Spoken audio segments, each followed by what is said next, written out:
What's up, everybody? It's Fireplace Friday. I'm Jeremy, your host, with Flues Brothers Chimney Service here at the World Headquarters, as usual. Sorry, it's been a few weeks since I've been able to post. I've had some stuff going on, so let's take a look at this. Look at that. Yeah. So, had to get some foot surgery. Unfortunately, got to be off my feet for about 8 weeks.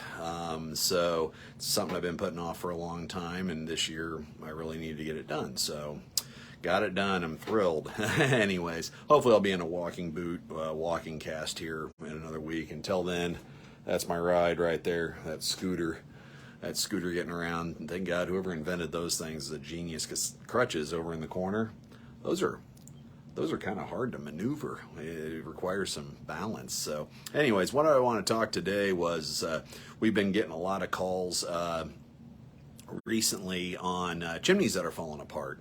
And I wanted to show this. I think I've showed it before, but here's a good example. This isn't one of ours. I just kind of found a random picture online. But you see all those brick that are chunking off and everything. When you have white stains or brick that are chunking off randomly, or missing pieces of your chimney, that one had a big chunk taken out of it. They might have been working on it or whatever. That's just an example photo. Maybe lightning hit it, but what we were looking at is all those spalled brick. The way that happens is it can be water from the exterior or the interior. And we'll get into that here in a second. But basically what we get a lot of spalled brick. It's called spalled when the faces are popping off and they're missing and things like that. And you want to not only, so obviously you got to replace or rebuild. You want to make sure that you're solving the actual problem. Now, obviously that happens over time, but if you don't resolve the problem, the reason it lasted that long is because it was good at one time and it took time to get bad. Well, not only is outside water a factor and a cracked chimney top or missing chimney caps and everything, typically when you see random bricks spalled and you see like white staining and things, that's typically the salts in the mortar, and it usually means you have interior water. And the biggest culprit of interior water inside the chimney that you obviously are not seeing in the house because it's within the encapsulation of the chimney is you have a utility flue going up there. Now, what's a utility flue? That is a flue lining separate from the fireplace, because we have separate flue linings for each appliance. And one of them most likely goes down to your utilities, which is your furnace and your water heater. Now, when those are used, even during the summer when the water heater is being used or what have you, they put moisture, gallons and gallons and gallons of moisture. And I've said it before, and I'll say it until the day I die. Water is the strongest stuff on earth. It erodes things very quickly. So once that utility flue liner gets old and it corrodes, it starts to leak moisture. That's why we check flue liners in fireplaces and everything, because we don't want them leaking bad stuff. Well, utility flues, you got to use them, and they're used year round. And when they are made of clay tile, old clay tile, it corrodes due to the moisture, due to age.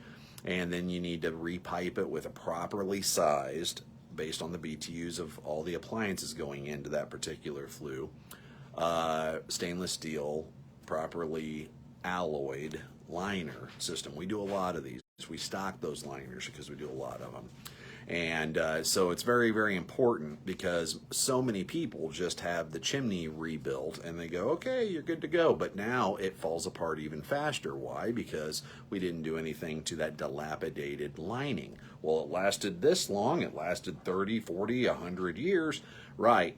That's because the lining was dilapidating, had to dilapidate first before the exterior chimney brick did. So it just happened over time. So when you rebuild it, if you just rebuild it and you don't address the actual problem, then it'll fall apart. Now, there have been instances also where people get a new furnace system and they don't have anything done with the exterior chimney.